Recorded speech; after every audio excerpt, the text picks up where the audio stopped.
Welcome back to the Sharm Grand Plaza. It's Alex Belfield talking to the resort general manager. That's Deflen Meisliner. How are you? Very well, sir. Thank you for a wonderful week. I've been here and enjoyed your buffet, your a la carte restaurants, obviously the incredible pools. The thing that stands out more than anything here, though, is the service, the customer service, the personal touch. More than any other Egyptian hotel I've stayed in, your staff really seem to care. How do you make them care? It's actually a very simple way. First of all, Egyptians by nature are friendly people. However, what we have done, we also give our staff a bonus system which is purely based on guest satisfaction. And that makes the trick. And that's such a smart move on your part, because you can have the greatest hotel in the world, but if the staff are mean, rude or unhelpful, you're going to go away unhappy. So they're really the most important ingredient in a hotel, is that right? 100%. I can't agree with you more than that. One of the things that stands out about this hotel, again, is the grounds. They are spectacular. I've spent my week walking through many of the hotels, and there's nothing that competes with the beautiful bushes that are so beautifully trimmed, and your pools are so clean, and it looks so inviting. Again, that's important to you, is it? Not only to me, to the entire team, because we have a system here, management by walking, the old phrase, but it is lived here. I start early in the morning. The first thing is I walk all over the place, and there's a morning meeting, there's daily inspection rounds to be sure it's kept like this. And then we've got the rooms, which are beautiful in themselves. Again, if you get a twin room, you get 2 double beds. That's rare. Is this important to you to give sort of a step above everybody else and give that little something extra? Well, obviously that's what makes the difference in our business. Yeah, that's what it's all about. How do you provide the service to the client, that they're happy, and to show them something else. Like in our renovation project now, we will have walk-in showers, but we add a little thing. We will have a stool inside made of marble, so you can have even a shower seating. Very nice, perfect. And then, of course, you've got this beautiful weather here. More or less 365, it's going to be sunny here, at least very warm. It's a unique resort in that way, because Spain is closer to England, but of course, 6 months of the year, it's not that great and you can't rely on it. You are blessed with the weather here in Egypt and Sharm El Sheikh, aren't you? That is for sure, and because of the 365, that is the reason why we can also be very affordable. We are 12 months resort. And in terms of the people coming here, I know you've got a mixed bag. There are a lot of Italians here, some Russians as well. This is an international resort, isn't it? Of course, though we would like to have more Brits, which is for sure. Since they're very pleasing with the staff, they appreciate it, and there's no other nation in Europe who has such a potential for repeat clientele, which is very important for every hotel. I know it's been a difficult couple of years for you. I was here last January and ended up on World News talking about the stuff in Cairo, and there were some problems here. It's not helped your PR, it's not helped bring people in. Are you recovering? Is it getting better now? Are people coming back? Well, in terms of occupancy levels, yes, the improvement is there. However, for hotel it's always twofold. It's the rate plus the occupancy. And we can foresee, and I think by 2013 winter time, we will be back where we were in 2010. We are very optimistic about it. The resort seems to be growing. There's lots of buildings being built everywhere. Are they being finished? Because I know a lot of people have gone bust. It's a bit like Las Vegas. It grew and grew and grew so big, and then everything stopped with the world economy.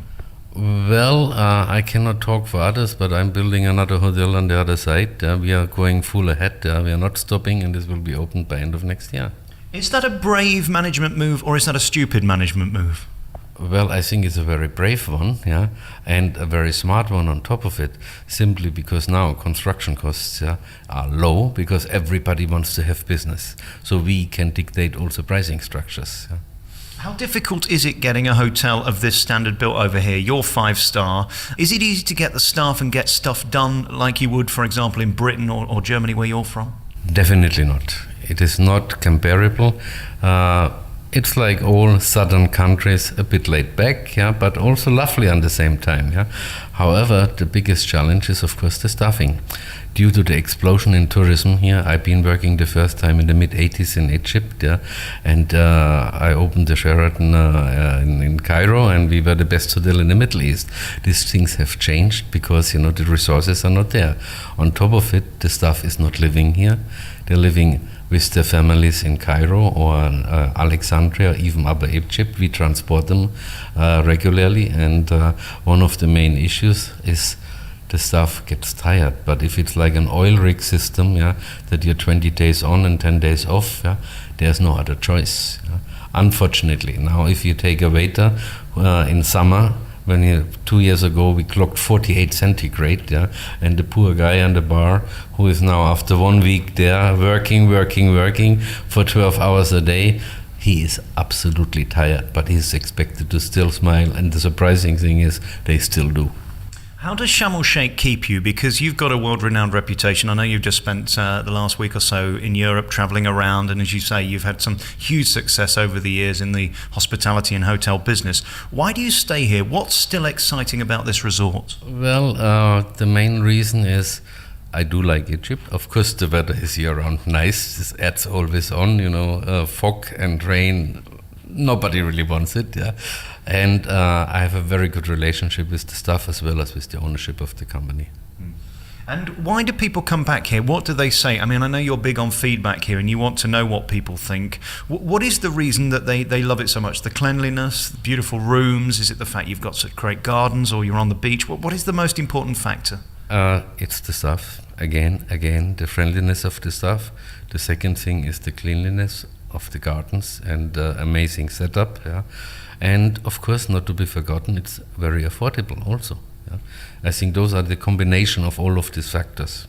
I want to talk to you about the food because there's two elements to this hotel. There's the a la carte restaurants, which I'll get to in a moment. Buffet food is not my favourite. I've got to be perfectly honest with you. It's normally cold, it's normally repetitive, it's normally not that great.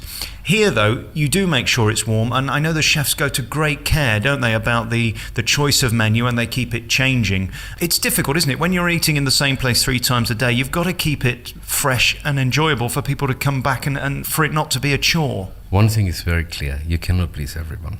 That is for sure.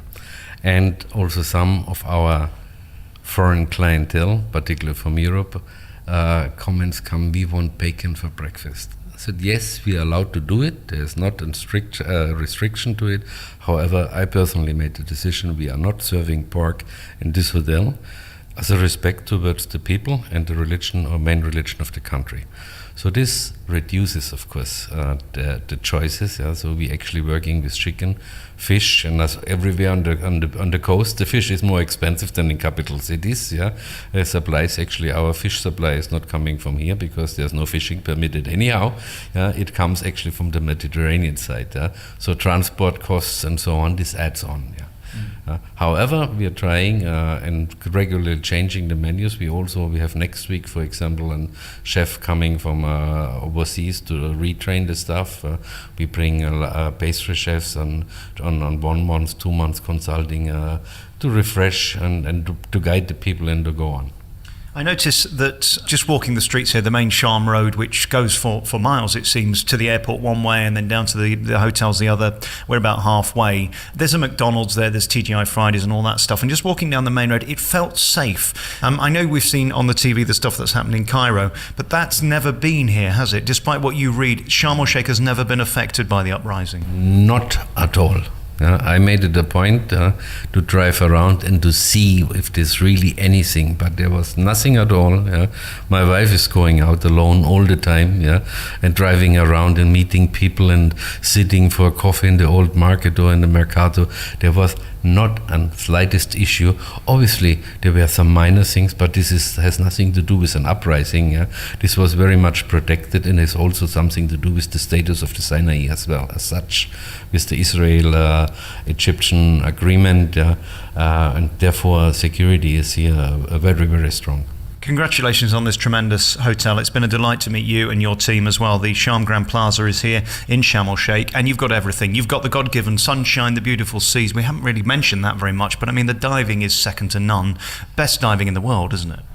I guess so. I used to be diving for 15 years myself, but I gave this one up. But I'm doing a lot of snorkeling still around, and there are some hidden places here where no access is there unless you live here, and this is the real spots. So the dive guys, when they go out with the boats, they're having some really places over on Tiran Island, though there sometimes could be a bit of a current, but then they move over to Ras Mohammed. There's no limits to it, or even going up to Dahab or the Blue Hole. And don't forget this unspoiled areas up to the Suez Channel. This is 300 kilometers pristine beach with nothing there besides one little city, which is a government city called El Tour, and in between there's nothing. So there is no limit in terms of expansion without harming the environment on top of it, which should be considered at all times. And no matter how big Sharm gets, they don't allow anybody to mess around with the Red Sea. It's very precious to them. The coral is not being moved, and if you come here, you play by the rules. Absolutely. Our staff, they are whistling if somebody walks over the reefs, and we pull the people back because this is the future. We have to protect it. Thank you again for a wonderful week here at the Sharm Grand Plaza, a tremendous hotel and terrific staff as well, and beautiful food. Your a la carte restaurants are lovely. I was at the seafood restaurant last night, just tremendous. The langoustine were beautiful, and then falafel the night before with the shish kebab and all that stuff. Very, very nice. Thank you for a lovely week. You're very welcome. Please come back.